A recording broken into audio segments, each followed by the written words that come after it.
Olá, continuando a falar sobre o culto dentro da perspectiva reformada, hoje eu quero tratar de um ponto de crucial importância, que eu estou chamando da seguinte forma: culto é adoração.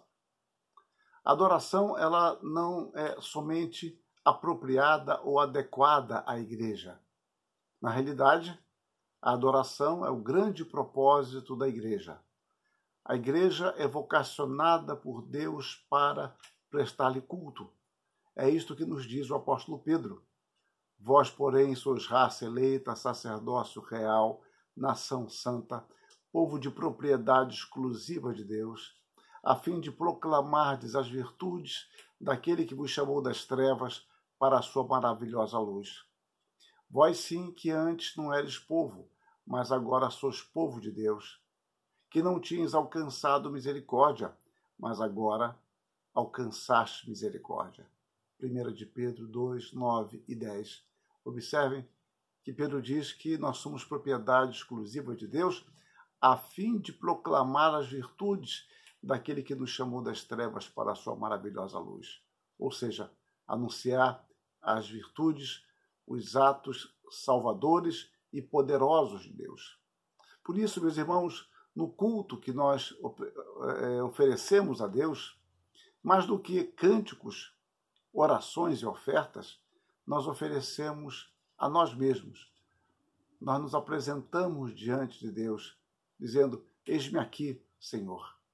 Nós somos chamados por Deus para esta gloriosa e específica tarefa que envolve toda a nossa existência.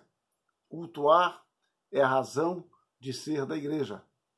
No entanto, o que eu tenho observado, e eu digo isso com bastante cautela, com bastante temor, é que a igreja tem se especializado em evangelização e não em adoração. Dentro dessa perspectiva, o novo convertido ele é direcionado psicologicamente, mais do que teologicamente, a evangelizar, não à adoração e ao crescimento espiritual. Parece-me que em nossas igrejas, especialmente quando há metas e propósitos estrategicamente estabelecidos para o Espírito Santo, o culto é todo organizado para atingir os visitantes, propiciar emoções cativantes, ambiente agradável e bem cronometrado. Ou podemos também incorrer numa inversão de valores, conforme pontuou, mais uma vez eu cito R.B. Kuiper. O que deveria ser secundário, com frequência, é tomado como principal. O que deve servir de meio é considerado como fim.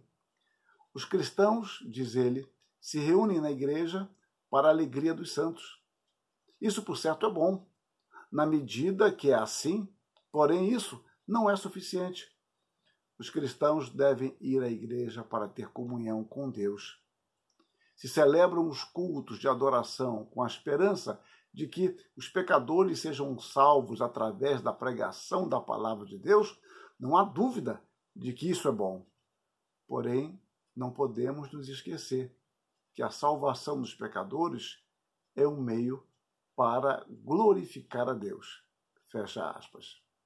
Então, meus irmãos, nós devemos perceber que a meta fundamental da igreja é adorar a Deus como ele mesmo ordenou e levar o evangelho a todos os povos. Todas as nossas demais atividades devem se adequar a essas. O Tozer, um missionário, teólogo que viveu no século XIX e XX, morreu em 1963, ele enfatiza: o que passamos por alto é que ninguém pode ser um trabalhador se primeiro não for um adorador.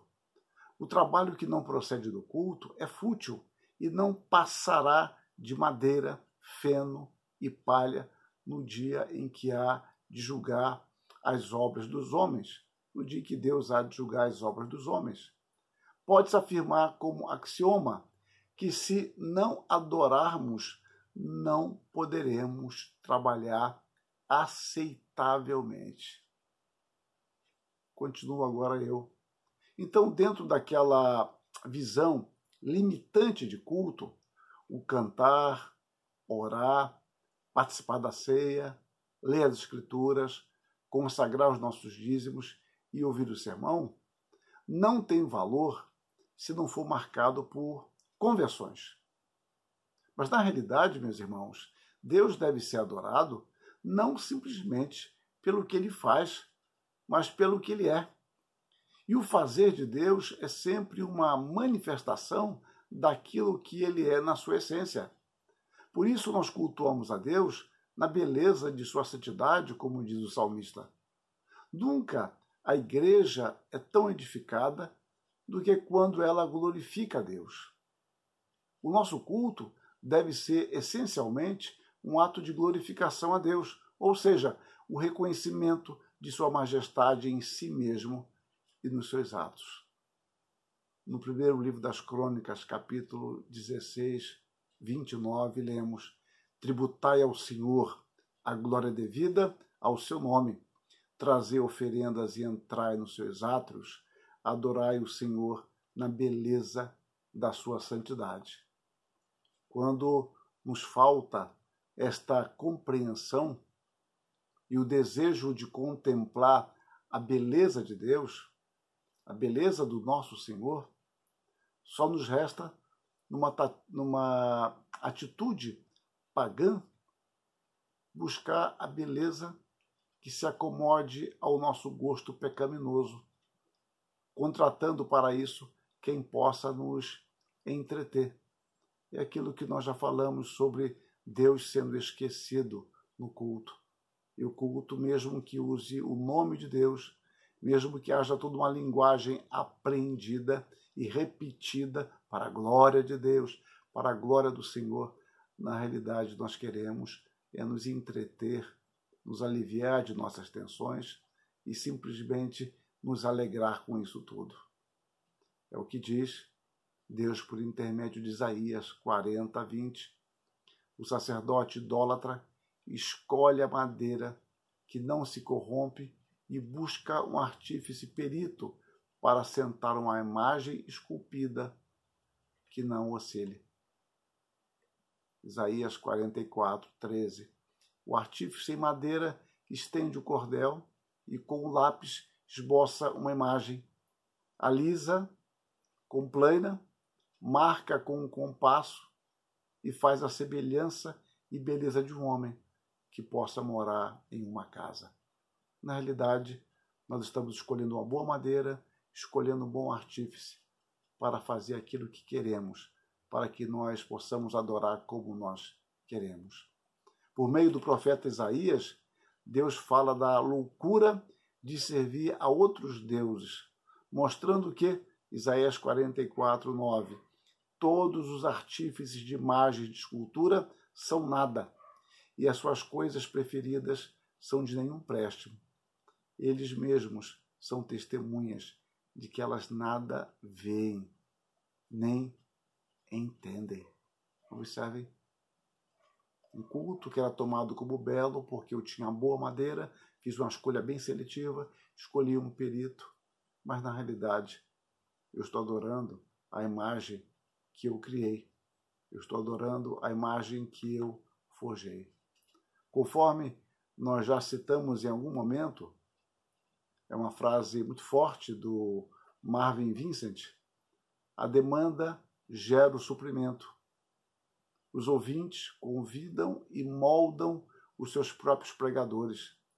Se as pessoas desejam um bezerro para adorar, o ministro que fabrica bezerros logo é encontrado.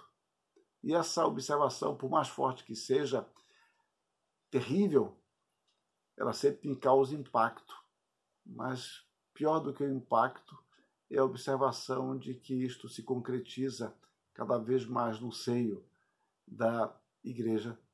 Nós queremos nos distrair muitas vezes e nos alegrar. Nós queremos um show entremeado, quem sabe, de um versículo ou outro, de uma aplicação ou outra, mas nós queremos simplesmente nos divertir. A observação de John Stott está correta. A igreja nem sempre é conhecida pela realidade profunda de sua adoração. De maneira especial, nós, os que nos denominamos evangelicais, não sabemos bem como adorar. Nossa especialidade é evangelizar, mas adorar não. Parece que não temos muita consciência da grandeza e da glória de Deus.